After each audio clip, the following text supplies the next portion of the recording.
दोस्तों, आपका स्वागत है हमारे YouTube चैनल पर। आज हम एक न्यू चैप्टर पढ़ने वाले हैं जिसका नाम है स्टैक डेटा स्ट्रक्चर।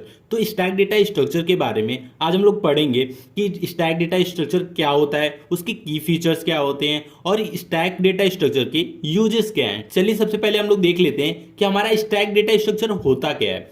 तो पहला पॉइंट है हमारा stack is a linear data structure that follow the last in first out LIFO principle.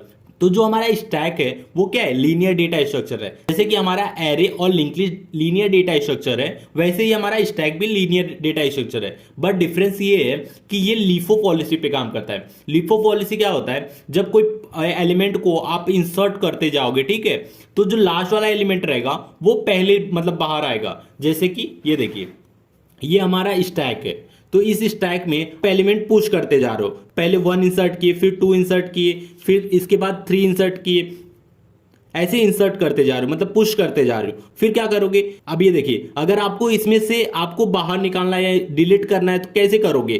तो आपको जो लास्ट वाला एलिमेंट आप इंसर्ट किए उसको ही पहले आपको पुश करना पड़ेगा, फिर उसके बाद 2 को पुश करना पड़ेगा, फिर उसके बाद 1 को पुश करना पड़ेगा। मतलब जो लास्ट में एलिमेंट आ रहा है वो पहले जाएगा। तो स्टैक कैसे काम करता है, LIFO पॉलिसी पे, last in first out. Insertion and deletion both are perform only at one end called top of the stack. मतलब जैसे कि आपको स्टैक के अंदर अगर आप किसी एलिमेंट को इंसर्ट करना है तो आपको एक ही एंड है, आप एक ही एंड से आप इसको इंसर्ट भी कर रहे हो और एक ही एंड से आप इसको डिलीट भी कर रहे हो। मतलब ये क्या है, आपका टॉप ऑफ द स्टैक है। अब हमारा थर्ड पॉइंट है the most recently added element is always at the top. मतलब जैसे कि जो आप एलिमेंट मोस्ट रिसेंटली स्टैक के अंदर इंसर्ट कर रही हो वो element top of the stack होगा, ठीक है। अब हमारा लास्ट पॉइंट है the longest element that has been in the stack is bottom element of the stack. मतलब जैसे आप स्टैक में एलिमेंट इंसर्ट करते जा रहे हो तो सबसे देर तक कौन सा एलिमेंट रहेगा, 3 आपको डिलीट करोगे तो 3 पहले रिमूव होगा, फिर 2 रिमूव होगा, फिर लास्ट में 1 होगा। मतलब जो बॉटम में एलिमेंट रहेगा वो सबसे देर तक स्टैक में रहेगा। The longest element that has been in the stack is the bottom element of stack.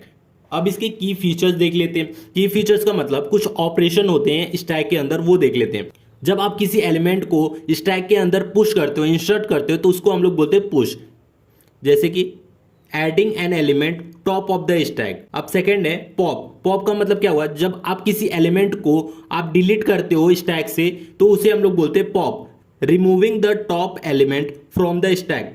तीसरा है पिक। पिक का मतलब जब आपको देखना है कि स्टैक का टॉप एलिमेंट कौन है तो इसके लिए हम लोग पिक फंक्शन का यूज करते हैं। तो weaving the top element without remove it. चौथा है हमारा इम्प्टी। इम्प्टी का मतलब क्या हो गया, जब हमारा स्टैक पूरी तरह खाली हो जाएगा तो उसको हम लोग बोलेंगे इम्प्टी। तो checking if the stack is empty.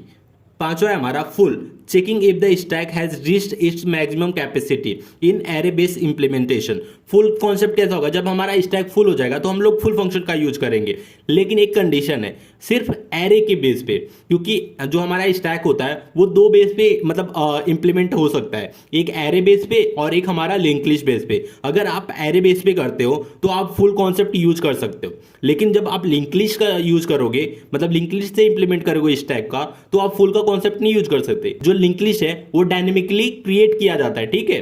तो डायनेमिकली क्रिएट होगा तो उसमें फुल नाम का कॉन्सेप्ट होगा ही नहीं। अब हम लोग uses of stack data structure देख लेते हैं। मतलब स्टैक का यूजेस क्या है। तो पहला हमारा एक्टिवेशन रिकॉर्ड। एक्टिवेशन रिकॉर्ड का मतलब फंक्शन कॉल मैनेजमेंट। जब आप कोई फंक्शन कॉल करते हो, जैसे मेन फंक्शन से आपने सब नाम के फंक्शन को कॉल किया, तो जब सब नाम के फंक्शन को कॉल किया तो कैसे होता है, जैसे कि मेन नाम का जो फंक्शन होगा उसके लोकल वेरिएबल समझ लीजिए यहाँ स्टोर है, और जो हमारा सब नाम का फंक्शन है उसके लोकल वेरिएबल यहाँ स्टोर है। ये देखिए, जब आप सब नाम के फंक्शन को कॉल करोगे तो एक एक्टिवेशन रिकॉर्ड बनेगा। इस एक्टिवेशन रिकॉर्ड में सारे लोकल वेरिएबल सब नाम के फंक्शन का स्टोर होंगे। जैसे सब नाम का फंक्शन हमारा एग्जिट होगा, मतलब खत्म होगा, तो ये हमारा एक्टिवेशन रिकॉर्ड भी खत्म हो जाएगा, ये वाला। फिर उसके बाद ये वाला रहेगा मेन फंक्शन का। जैसे हमारा मेन फंक्शन भी खत्म होगा तो ये भी एक्टिवेशन रिकॉर्ड खत्म हो जाएगा। तो ये होता है एक्टिवेशन रिकॉर्ड। दूसरा है हमारा एक्सप्रेशन इवोल्यूशन। एक्सप्रेशन इवोल्यूशन का मतलब जब आप कोई अर्थमेटिक एक्सप्रेशन परफॉर्म करते हो, मतलब जैसे कि 2 × 3 + 4 ऐसे एक्सप्रेशन जब आप परफॉर्म करते हो तो वो कैसे इंप्लीमेंट होते हैं। वो इंप्लीमेंट होते हैं स्टैक के थ्रू। आगे हम लोग इसको डिटेल में पढ़ने वाले हैं, फिलहाल आप समझ लीजिए जो भी अर्थमेटिक एक्सप्रेशन होते हैं उसको इंप्लीमेंट स्टैक के थ्रू किया। अंडू ऑपरेशन का मतलब जब आप कोई काम कर रहे हैं तो उसको रिवर्स में आपको चेक करना है कि आपने कौन कौन सा स्टेप बाय स्टेप कौन सा काम किया है, तो बैक जाने के लिए मतलब पीछे जाने के लिए अंडू ऑपरेशन यूज होता है।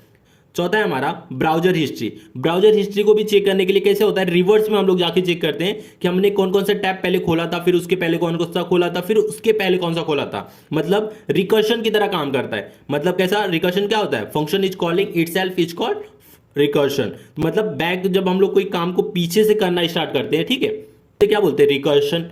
तो ये यूजेस थे स्टैक डेटा स्ट्रक्चर के। तो वीडियो अच्छा लगा तो प्लीज वीडियो को लाइक और हमारे चैनल को सब्सक्राइब कीजिए।